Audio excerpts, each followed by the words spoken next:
Hi all, so this video is going to be looking at the poem Sestina by Elizabeth Bishop. Okay, now before we get into the poem, I want to think a little bit about poetic form and structure. We've talked in the past about poets using forms such as sonnets, and we've talked about terza rima.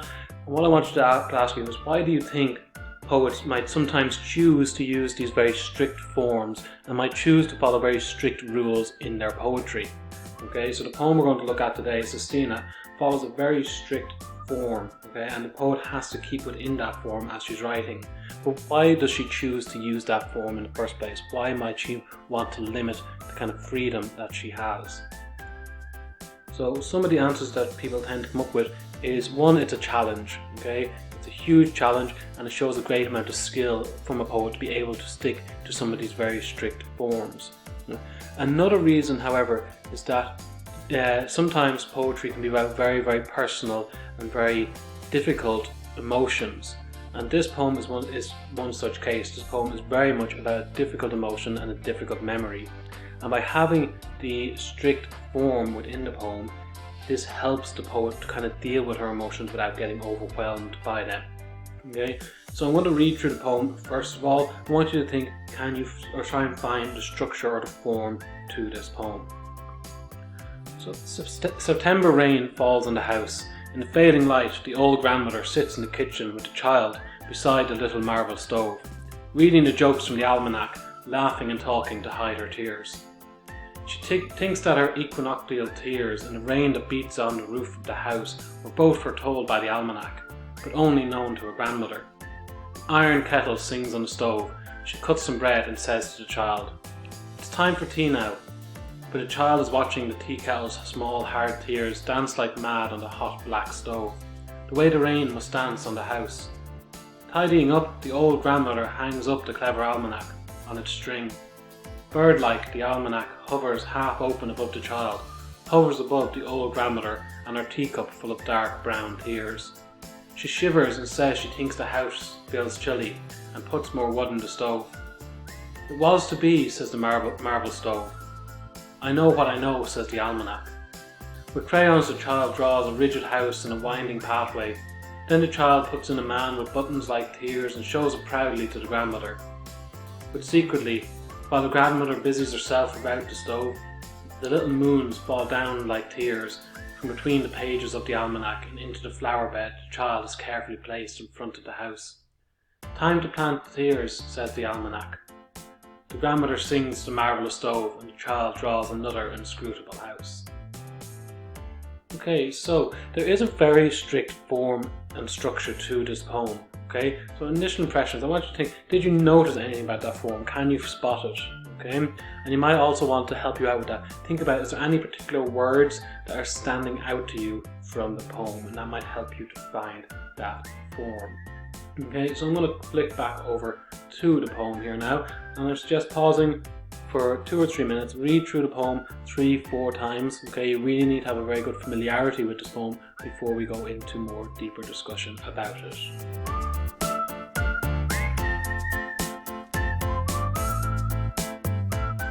Okay, so what you may have noticed about this poem is there is a huge amount of repetition. Okay, and if we look at the end words in each line, we see that the words are house, grandmother, child, stove, almanac, and tears. So they're the 6 words that end each line in the first stanza. Now if you look at the second stanza, the third, the fourth, the fifth, and the sixth stanza, you will notice that these same 6 words are used over and over again to end the lines. Okay. Then finally, if you look at the 7th stanza, you'll notice that all 6 of those words appear again. Okay. So if we take house just for example, it is the last word of the first line in the first stanza, and then it's the last word of the second line in the second stanza. You'll notice that's the last word of the 4th line in the 3rd stanza, the last word of the 5th line in the 4th stanza, and the last word of the 3rd line in the 5th stanza, and the last word of the 6th line in the 6th stanza. It is also then used as the last word in the last line of the poem. Right? Now if you follow any of those words from the end of the lines in the first stanza, so you take grandmother, you'll see it at the end of a line in the second, third, fourth, fifth and sixth stanza, and also used in the final stanza. Same with child, stove, almanac, tears. Okay, and this form is what we call a sestina form. Okay, so the name of the poem Sestina is actually the name of the form she is using. So it's just like if a poet wrote a sonnet and called it sonnet, right? Which Shakespeare did to a lot of his. We often refer to his sonnets as sonnet number whatever, so sonnet 18 or sonnet 19. Here she is just calling the poem Sestina, and that's the form of poem that it is. Right? And that form is that you have 6 stanzas, each of 6 lines, right? And each of them using the same 6 words to end lines in the stanza.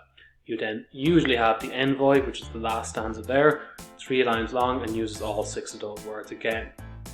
In this Sestina, there's an extra set of structure in that the last word of each stanza is the last word in the first line of the next stanza. Alright, so just to give you an example, if you look at the end of the first stanza, it ends with the word tears, then the first line of the second stanza is also tears. The last word in the second stanza is child, and the last word in the first line of the third stanza is child. The last word of the third stanza is almanac, and then that again is at the end of the first line of the fourth stanza. Then you see stove and stove, grandmother and grandmother. Right? Each of the stanzas moves through that structure, and then the last word of the sixth stanza is house, and that would link back up to the first stanza with starting with house, right? But we are bending the strict Sestina form. We moved into the envoy, which finishes the poem there. Okay, so that it may seem quite complicated, but that is what the Sestina structure is. You can see it's quite a strict structure. There's a lot of rules to follow in it, right? And it shows off the ability of Bishop as a poet, in that she's able to write in this form, but she does it in still a very natural way, and it feels like a very natural memory and discussion in the poem. Okay, so do be aware of that Sestina form. Okay, and just a quick little definition there. So Sestina is a fixed verse form consisting of 6 stanzas, 6 lines each, normally followed by a 3-line envoy. The words that end each line of the first stanza are used as the line endings in each of the following stanzas, rotated in a set pattern, and in this Sestina the set pattern is that the last word in the last line of the first stanza is the last word of the first line in the next stanza following it. Okay, so read through the poem a few times, get a good familiarity with that form of the poem as well, and just notice how beautifully it's put across that we don't really even notice the strictness of the form to an extent when we're reading, because it seems so natural and beautiful in the way that she writes it. Okay, so if we get into analysis of the poem in a bit more detail, stanzas 1 and 2. September rain falls on the house. In the fading light, the old grandmother sits in the kitchen with the child beside the little marble stove, reading the jokes from the almanac, laughing and talking to hide her tears. She thinks that her equinoctial tears and the rain that beats on the roof of the house were both foretold by the almanac, but only known to her grandmother. The iron kettle sings on the stove. She cuts some bread and says to the child. Okay, so a few questions just to consider here. What tone is created in the opening paragraph? Look up what an almanac is if you're unsure. Okay, it's going to come up over and over again, you need to be aware of it. And do you think the poet likes the memories that she is recalling? Is this a positive memory for her? Okay, so pause here for a minute or two, read through and find the answers to those questions. Okay, so the tone we would probably say that's coming across in the first line is quite comfortable to an extent. Okay, we have the jokes, we have the laughing, we have the grandmother in the kitchen. Okay, we have it September and the kind of low light, right? So we could say that it's quite a comfortable, homely image. However, we do have the idea of the rain and the failing light and that final little phrase, talking to hide her tears, so that even though it may feel comfortable at the start, there is definitely a sadness behind it. Second question then, look up what an almanac is. So essentially what an almanac is a book, publication that comes out usually annually and it makes a number of predictions for the coming year. And these would have been very, very important in the past for people who worked on farms or in rural areas or worked in fishing, because it gives a number of important pieces of information. So an almanac will predict and tell you what time the tide will go out on different days. So there's a lot of calculations going in to figuring out this the time the tide, high tide and the low tide, when the tides are going in and out. It may tell you, give farmers ideas of this is the dates that you should be planting different crops on or doing different work. Right? It may be giving weather predictions, right? Or predictions about the moon cycle.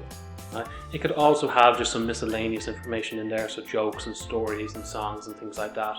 But they're a very, very important book in decades gone past, just for giving a lot of information that now we would probably rely on the internet for. This almanac was there to provide everyone with that information, and so people weren't trying to figure out or making mistakes. Right? And do you think the poet likes the memory she is recalling? Okay, there is definitely a sense, I would say, of her enjoying some aspects of memory, but there's a sense of lacking as well. So we have the reading and the jokes. Definitely has a sense of enjoyment there, a sense of comfort around the grandmother.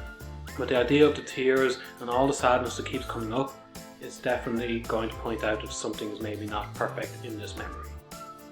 Okay, so going into notes on this stanza, or these two stanzas. The poem opens with what seems like a comfortable and relaxed setting. The grandmother inside with a child, we hear the sound of jokes and we hear the laughing. So initial reaction seems quite comfortable, seems like a happy memory. There's however a sense of loss, and that comes through the pathetic fallacy of the rain. Okay, so there's one technique, pathetic fallacy of rain. The light is failing, so the imagery of the light, and the final phrase there of she's laughing and talking to hide her tears.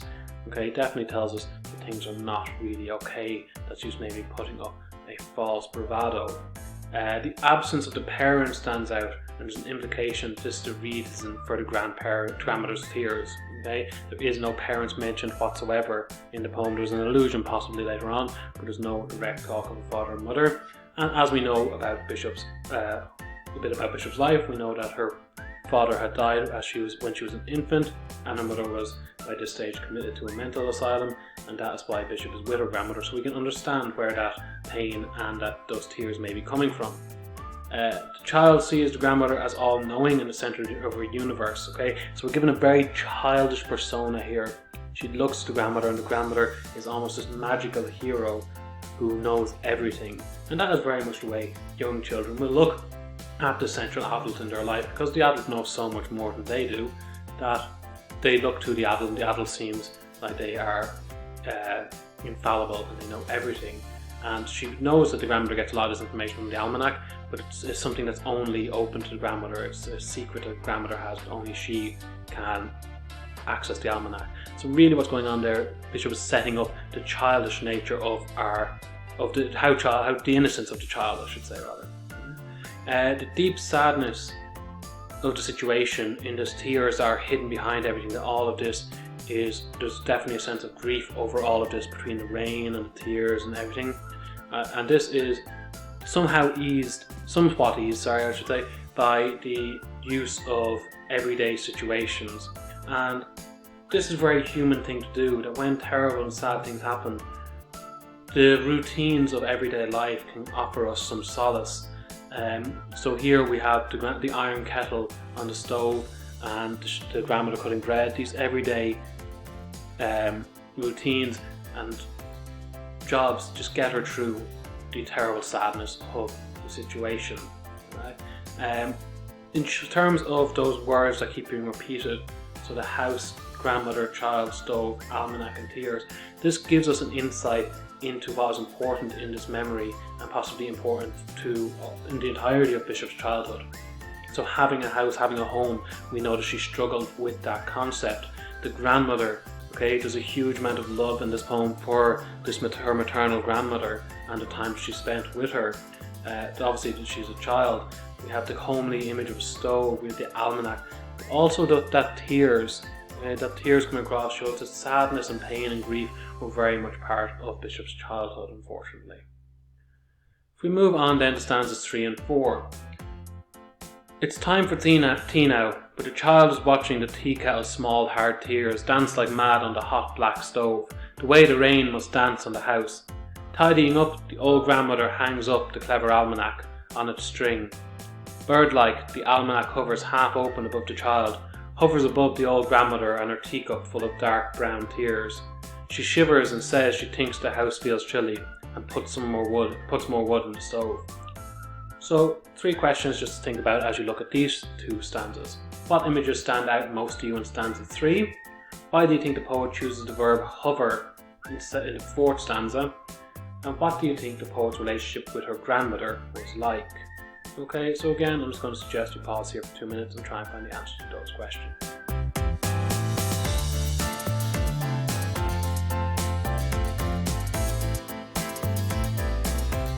Okay, so in stanza 3, the image that stands out probably most, is the idea of the tears from the tea kettle on the stove. So we can imagine the drops of water coming from the tea kettle, hitting the hot stove, and that kind of quick boiling that happens as it just evaporates off so quickly. The choice of the word hover perhaps is there's a sense of magicalness to the hovering, but a sense of things yet to happen. You know, it's a waiting, it's a mysterious kind of, there's nothing definitive in hovering. It's not that things are flying and being magical, it's not that things are hitting the ground, it's a waiting kind of state. And then, why do you think the poet's relationship with grandmother was like? There definitely seems to be a care and a love here. Okay, the grandmother's tidying up, she's keeping the place warm, but it's perhaps a separation as they both deal with their grief. And you know, the child's quite young, so the grandmother trying to protect her from the grief. So lots and lots of notes coming in here, okay? So the sadness and grief overpower the grandmother's attempts to comfort the child through routine. So the grandmother's trying to comfort and protect the child, but the sadness is still there. Okay, so we have that with the tea kettle's tears. The grandmother, no matter what she does, the child is aware of this grief and sadness. The tears seem to be everywhere, right? So we have the water from the kettle, we have the rain on the house. Here I mentioned in the 4th line and 3rd stanza again. And we have the tears, the rain as tears in the grandmother's, or the tears, sorry, as the tea in the grandmother's cup there in the 4th line of the 4th stanza, and her teacup full of dark brown tears. So tears and sadness and grief seem to be everywhere. And we can see the effect of the repetition of Sestina's style coming across here, how that image of tears is being, you know, pushed into, you know, just enhanced rather, emphasized as we go through. It has been suggested that the use of the word mad in the 3rd line, so that's like mad, could be a subtle reference to the fact that Bishop's mother has been committed to a mental hospital. Okay, so it's up to you whether you like that particular interpretation. Throughout these 2 stanzas, we see the courage of the grandmother. The grandmother is very much held up as a hero in these stanzas, as she continually attempts to protect and shield the child from the pain of the world, even if she's not particularly successful at this. She's tidying up, she's making tea, she's putting wood in the stove, she's getting things going, and she's trying to help the child to deal with it and give some normality to the child's world. And there's a huge appreciation from the poet towards her grandmother here. The innocence and childishness into the simile of comparing the almanac to the bird adds to the sense of tragedy here, because, you know, we can see the child's view, much like when we look at First Sestina of Scotia, and the imagery used there as being very childish enhances the tragedy and how terrible the event of what the child's experience is. There's a lot of cold and down to white box area in the middle. There's cold and dark imagery in the poem. This reflects the emptiness that is grief. Okay, part of grief is just a feeling of incredible emptiness, right? And something the mind and body does to try and get us through the pain of grief. And this cold and dark image throughout the poem reflects that emptiness of grief. There's no warmth, there's no real comfort here. Okay? Even though the grandmother tries it, she can't overcome the emptiness of that grief. And that emptiness felt by both the grandmother and the child in the poem, but also seems to come across in the poet's memory. And this could be the fact that the poet, while she lived with her maternal grandmother for some time after her mother's committal, she was taken away later on by her paternal grandparents. As we looked at this in the introduction video to Bishop, she was taken away from her maternal grandparents, and perhaps she is now reflecting on what she lost out and her grief of having lost this relationship with this maternal grandmother who she seemed to have cared so much for. The poet clearly cares deeply and appreciates the love she received in this time of her life, but there is a sense of loss in that she didn't get to experience this for the rest of her childhood. Right, then the last 3 stanzas. It was to be, says the marble stove. I know what I know, says the almanac. With crayons the child draws a rigid house in a winding pathway. Then the child puts in a man with buttons like tears and shows it proudly to the grandmother. But secretly, while the grandmother busies herself about the stove, the little moons fall down like tears from between the pages of the almanac into the flower bed the child has carefully placed in the front of the house. Time to plant tears, says the almanac. The grandmother sings to the marvellous stove, and the child draws another inscrutable house. So, 3 questions to think about here. What does the child draw? Is there anything strange or anything about this, what she's drawing? What do you think the child's drawing might symbolise? And what emotion comes across in the final stanza? So again, pause here for 2 minutes.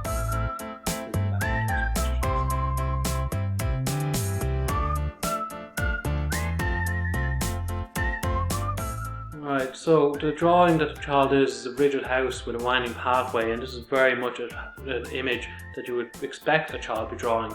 And again, this childish persona adds to the tragedy of the poem. Okay, we see that she adds in there's a man with buttons like tears. Is this man perhaps a father figure? This is the illusion of parents that is missing from her life, and the fact that she puts him in is that then insinuating how much she is missing out on. She also puts the flower bed in, which we're going to talk about in a few minutes. That flower bed could symbolise something huge and in terms of growth and how her life develops. The poet's drawing, or the child's drawing, you can definitely see as symbolising what is missing and the fact that and the innocence of the child. The emotions in the final stanza is again it encapsulates the whole poem. The grandmother sings and is trying to create happiness and joy and normality in the house, but it's time to plant tears. Tears are still there. Tears are still to come. They're only being planted now. There's a future of pain and suffering to come. Alright, so in terms of notes along this section, the items of the house are personified. So we see the marble stove and the almanac speaking. Right? They seem to suggest the pain and suffering of the situation were inevitable. Marble stove says it was to be, and the almanac says I know what I know. This tone of how the almanac speaks perhaps insinuates a sense of grief from fate and how the child has suffered. But also, the almanac foretells the future, and so therefore, does the almanac know that there's more suffering to come for this child? There's deep sadness in the image of the child drawing that picture, right? The innocence of that picture, and what stands to create a contrast from what a childhood should be to what this child's actual reality is. And we see the child surviving, but know the pain that she is going to endure is still going to be there, because we know a bit about Bishop's life. The flower bed in front of the house, I said, could symbolise her future. And the tears coming down from the almanac, which she imagines or even draws or imagines. We can see the importance here of nature in Bishop's poetry. Right? But the flower bed can also be a metaphorical representation of her work. We see the seeds for craft being planted in the sadness of the time. So the flowers that are going to grow from this flower bed could be representative of her poetic work. So these are her poems, those flowers represent her poems, but they are being fed by the sadness and the tears. That is where her work comes from. It's inspired by the tears and sadness of her life. Okay, so her pain and suffering have watered her craft and allowed it to grow. Time to plant tears. The almanac seems to foretell more pain and suffering still to come. The cosy image of the grandmother singing and a child drawing are limited in the poet's memory, is almost tainted by the fact that this time of her life was so short-lived. And just as with the rest of the poem, there's a huge tension here between the reality of the situation, between the joy of the situation and how beautiful it is, and the caring and love that between the grandmother and the child there's tension comes across, both with the grief that they're both going through in this time, but also in the grief that they would later have to encounter. So this is a poem very much about tension between the possibilities of joy, the possibilities of happiness, and the realities of Bishop's life, and how that dragged those possibilities for happiness away from her. Okay, so it's a very, very emotional poem. There's a lot of themes coming up here. You have a lot of grief and sorrow. You have the idea of childhood and family, but you also have this concept, the power and art of creativity, that the child's drawing and the representations of the poet's work and her poetry helping her through this difficult time of life. In terms of techniques and imagery, we have a lot of personification of the almanac and the stove. We have the pathetic fallacy of the rain. We have the metaphor of the flower bed in the front. We have the simile of the almanac as bird-like, hanging and hovering. We have the repetition of those 6 words over and over again. And we have a lot of simple images but giving great meaning. And this is, going back to that typical style of Bishop, that she uses simple images to create profound statements. In terms of language and form, then, the repetitiveness and steady rhythm of Sestina style allows Bishop to create distance between herself and memory. So this is why I pointed out at the start. She uses a strict style because it allows her to tackle very personal and difficult emotions. And this, but perhaps, why she chooses to engage with this style is because it allows her that extra ability. So, task for today is just write a paragraph, just a short paragraph, explaining in detail why you think Bishop has chosen such a strict poetic form to write this poem in, and use some references to the poem in that paragraph.